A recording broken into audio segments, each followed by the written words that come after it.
on you because you're wearing a short skirt. Why? You don't know. But what do you believe is responsible for terrorism? The people who put the bombs on the planes. Now imagine, she short circuits her argument. She goes to the middle of the argument rather than start from the beginning. She says the people who put the bombs on the plane. You don't ask yourselves, why are people putting bombs on planes? You don't ask yourselves that we have American, British, French and other forces in Iraq, Afghanistan, Pakistan, Libya. You have no responsibility about what your armies or your militaries do you? None whatsoever. You totally negate the fact that your military used F-16 fighter jets, Apache helicopter guns, smart bombs, missiles, and dropped bombs on innocent men, women, and children who happen to be Muslim. And then, when some angry Muslim decides to fight back, to plant a bomb in your country, you all of a sudden say, oh, look at Islam. It's Islam that preaches this. If Islam preaches to plant bombs, what does your faith teach us? What the fuck are you doing in Iraq, Afghanistan, Pakistan? That is a legitimate question. What are your militaries doing there? I bet you don't even know, do you? No, you don't really know and you don't really give a fuck. As long as you can go to a discotheque on a Friday night, get pissed on a fucking Saturday, get fucked on a Monday, you motherfuckers don't give a fuck. That's the reality. You really don't know because you don't care. Your militaries are in foreign countries, dropping bombs, killing men, women and children, using large munitions, wiping out villages, and you don't know why. I hope they back. But Africa, Mr. Speaker. The savage Africa. And the plunder. Motherfucker, Why you expect that? As soon as a fucking bomb goes off in your country, then you start getting all highty-tighty. You start getting all excited. You start talking about Bin Laden. You start talking about Gaddafi. You start talking about terrorists. Terrorism don't come out of a vacuum. Terrorism doesn't come out of nowhere. Terrorism is a result of your foreign policy, Western foreign policy, the actions of your government, the silence of you people, the silence of you, those who sit down and watch Friends, Fraser, Sex in the City. You go on Facebook and say, hello, how are you? I've just had a hot cup of chocolate, and then 10 fucking docile, backward, empty motherfuckers come back and say, I like that. And then you have some empty conversation about how many sugars did you have? What's sweet? What brand did you use? You bunch of empty fucking celebrity fucking modified motherfuckers. Your God is dead. You have no gods in this world. All you have are the new gods that they've created for you. Paris Hilton, David Beckham, Brad Pitt, Angelina Jolie. What the fuck have they done? What is their contribution to humanity? What the fuck has Paris Hilton done for humanity apart from be fucked? What has she done? She's done nothing, but they make her a celebrity to make the clowns like you and me follow these idols. We too could one day be like them. Remember what I said earlier. Black power is dead. White power is dead. We are all the same people regardless of sex, race, creed, color, sexual orientation, political persuasion, religious denomination. We've all been hoodwinked. We have all been fucked. We are all being fucked. Look at these bankers. How much money do they have to steal? They steal billions, and they're bailed out with public funds. Look at what's going on in Greece. Look at the Greek scenario. The people on the street begging, fighting, because they're lumbered with a debt from their bankers and their government, the corruption. We are all victims to it. Barack Obama, that black double tongue, that chicken bone witch doctor. Barack Obama was sold to the world as the change that we all wanted. Change, change, change. Change we can believe in. Change, change, change. Change, yes, we can. Barack Obama is a PR construct. He's a media construct.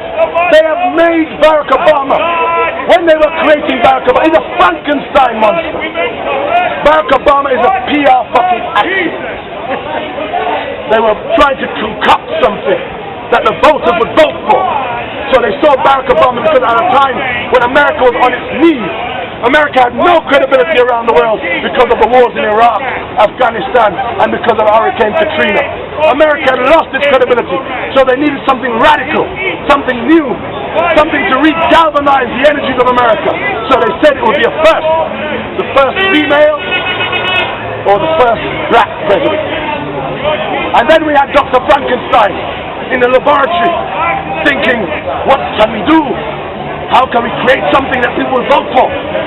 So Dr. Frankenstein took a piece of John F. Kennedy, plow, and he took a piece of Dr. Martin Luther King, plow. They stuck it together in Barack Obama and said, go. That's how Barack Obama was elected. He is a media construct.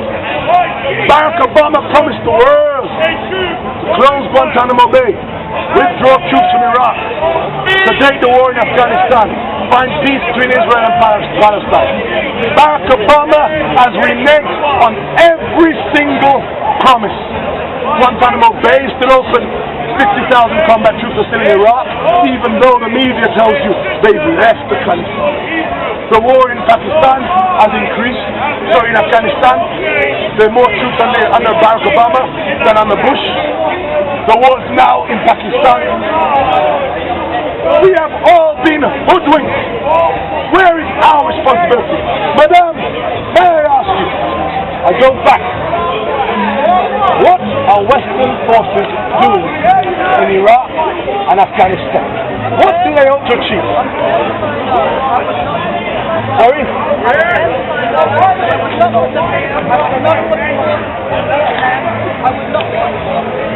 She says she's damned if she knows, and she wouldn't do it. Where are you from, madam? New Zealand. Your forces, your government supports this going on. No. Sorry? You support what's going on. No. Oh, the New Zealand government has come out against it. We would not let the Americans bring nuclear power. Madam, we're not talking about nuclear power. We're talking about the wars in Iraq and Afghanistan. For that reason, we have been blacklisted by the Americans. You haven't been blacklisted anything, madam. New Zealand supports them tacitly. Madam, you support them. I'm not saying you personally. I'm not saying you personally. Madam, sir, may I ask you what Western troops are in Afghanistan? Sorry? He says they shouldn't be there. If this is what Western people are thinking, why are your governments there? And if your governments are there and you believe they shouldn't be there, isn't the onus or responsibility of us in some way to find out what they're doing there, the killings that are going on there? Imagine the same Western media that tells you that, oh, Muammar Gaddafi is killing his own people. They will bring you that news and make you so incensed something must be done to stop Gaddafi. Yet, at the same time, they bring you no news about the people that are killed by your bombs. Your bombs. Madam, let me say this. This is how they do it. The media, the Western media, which claims to be free and fair. When we had the World Trade Center bombings, 9/11, how did they get the people to care? They told you 3,000 people died. They showed you their photographs in the papers. They gave you testimonies from the families, the mothers, the sons, the daughters, the aunts, the uncles, the friends, the work colleagues. In Britain on the 7th of July 2005, when someone planted bombs around Britain, 52 people died. The papers showed you all the faces of the 52 victims. They gave you the names, the ages, the occupation. They gave you the testimonies from the family members. So they humanized the people who died. When a British soldier is killed in combat in Afghanistan or Iraq, they show you the name. They show you the picture. They give you a name. They give you an age. They give you a rank. They give you what he did. They give you a narrative, an interview from his wife who was expecting a baby. He will never get to see his child again. And they humanize the victim. Yes! How many bombs have you dropped on Afghanistan, on Iraq, on Pakistan? How many drone attacks have bombed villages, killing 30 and 40 people, men, women and children? How many times when American drops a drone missile in Afghanistan or Pakistan, killing men, women and children? How many times do you put the Afghani's face in the newspaper? How many times do you say, this